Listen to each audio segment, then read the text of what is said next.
সম্প্রতি একজন নেতা বলেছেন, মোল্লারা অন্য মানুষের ঘরে খেয়ে অন্যের ঘরে থেকে আবার 500 টাকা হাদিয়া পেলে নাকি ফতোয়া পরিবর্তন হয়ে যায়।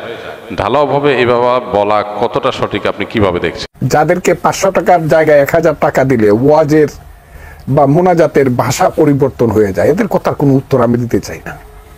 এদেরকে আমার এত বেশি করুণা হয়। বড় বড় মৌলানা সাহেবরা ইউনুস সুৎখোর, এর চেয়ে মহাপাপী আর কেউ নাই। এখন আসার সময় দেখলাম সেই মৌলানা সাহেব দোয়া করতেছে, হে আল্লাহ, নবীর পরেই যাকে স্থান দিতে হবে সেই ইউনুসের পক্ষে বলেন সবাই আলহামদুলিল্লাহ। এদের কথার 500 টাকা 1000 টাকা যারা মানুষের ঘরে খায়া লিল্লা খায়া যারা বড় হইয়া বড় বড় কথা বলে, এদের কথা এদের কোনো সেন্স কাজ করে বলে আমি মনে করি না। তবে আমি একটা কথা বলি, এরা হইল মোল্লা মুন্সি। মোল্লাতন্ত্র কিন্তু ইসলাম নয়, ইসলাম কিন্তু মহান। মোল্লাতন্ত্র চিরদিন ইসলামকে ছোট করেছে। কাজে এই বাংলাদেশে মোল্লাতন্ত্র হয়েছে আর ধর্মের নামে ব্যবসা শুরু হয়েছে। এই যে ব্যবসায়ীর দল, ধর্মের নামে যারা ব্যবসা করতেছে, তাদের কথার উত্তর দিতে গেলে এই যে তারা হাজারে হাজারে জমা হয় সোহরাওয়ার্দী উদ্যানে, কই থেকে? প্রতি শুক্রবার পাইছে আল্লাহর মহান দিন, শুক্রবারের জুম্মার নামাজ পড়েই হাজারে হাজারে ওই মাদ্রাসার ছাত্র পাইছে, গরিব মানুষের সন্তানেরা। আমি আজকে পরিষ্কারভাবে বলতেছি, মাদ্রাসাতে যারা লেখাপড়া করে এরা খুব সাধারণ গরিব ঘরের সন্তান, বেশিরভাগ, অন্তত 96-7%।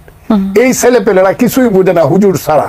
এরা থাকে মাদ্রাসায়, খায় লিল্লার টাকা, এরা মানুষের অনুদানে খায়। নিজের জীবন সম্পর্কে এদের যে ধারণা হয় সেই ধারণা হলো হুজুর যা বলে তাই শুনতে হবে। হুজুরেরা তাদেরকে কয়েকদিন পরে পরে প্রতি শুক্রবারে অথবা 1 মাস 2 মাস পরে পরে তৌহিদি জনতার নামে, ইসলাম রক্ষা করার নামে সোহরাওয়ার্দী উদ্যানে জামাত ইসলাম, হেফাজতে ইসলাম তারা এসে যুক্ত হবে। নারী নীতি করা যাবে না, নারী নীতি যারা লেখছে করছে এই নারীরা।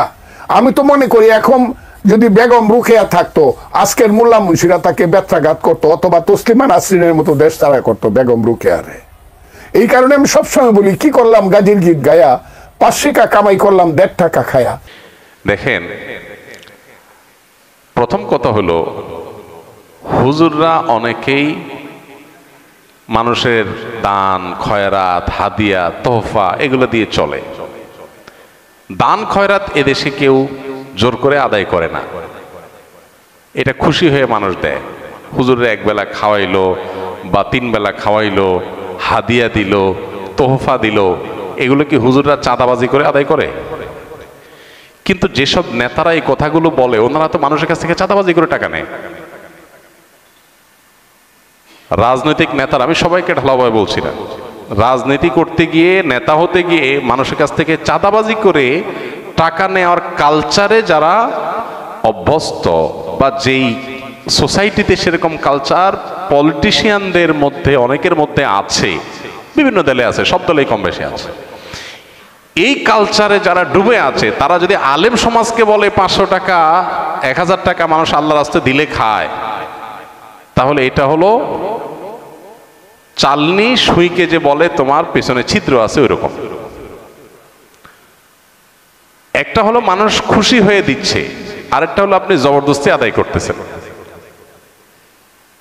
জবরদস্তি আদায় করে চাঁদাবাজি চলা কালচারের মধ্যে ডুবে থাকা একটা মানুষ যদি আলেম ওলামাদেরকে এই ধরনের কথা বলে, সেটা হলো সবচেয়ে লজ্জাজনক অধ্যায়, সবচেয়ে দুঃখজনক অধ্যায়।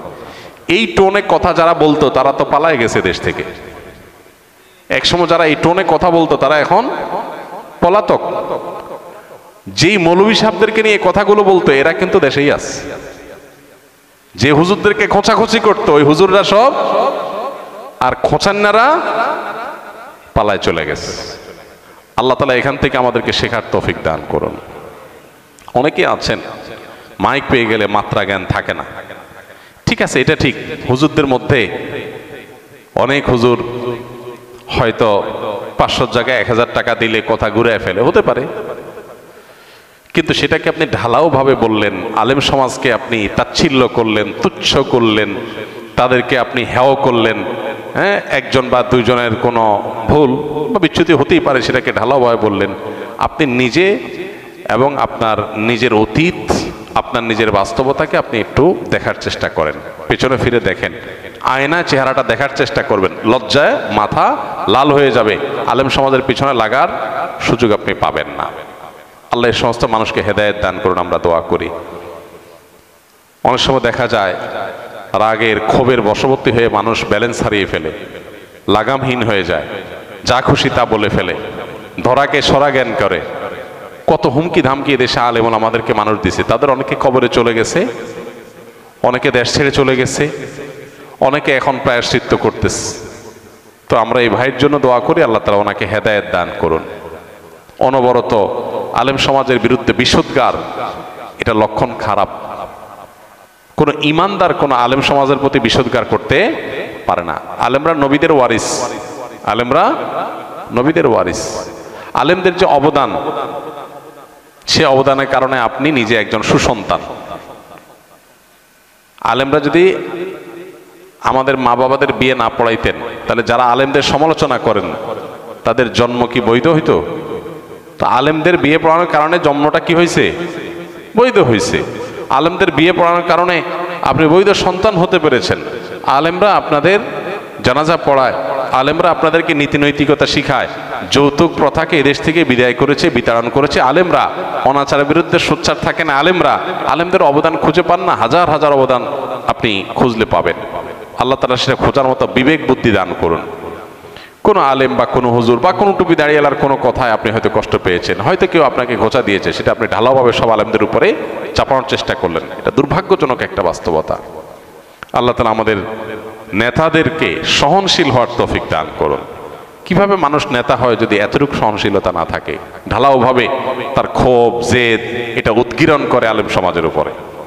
খুবই দুর্ভাগ্যজনক একটা বাস্তবতা। এদেশে আলেমদের প্রতি মানুষের যে সম্মান, এই সম্মান অন্য কোনো সেক্টরের মানুষের প্রতি নাই। অনেক পয়সাওয়ালা ক্ষমতাওয়ালা নেতা, তাদেরকে মানুষ সম্মান করে ভয়ে, আর আলেমদেরকে যে সম্মান করে সেটা হলো ভেতর থেকে, স্বতঃস্ফূর্তভাবে। অতএব আলেমদের দেখে হিংসা হলে তাদের মতো চরিত্র অর্জন করেন, তাদের মতো হওয়ার চেষ্টা করেন, তাদের খোঁচাখুচি করে লাভ নাই।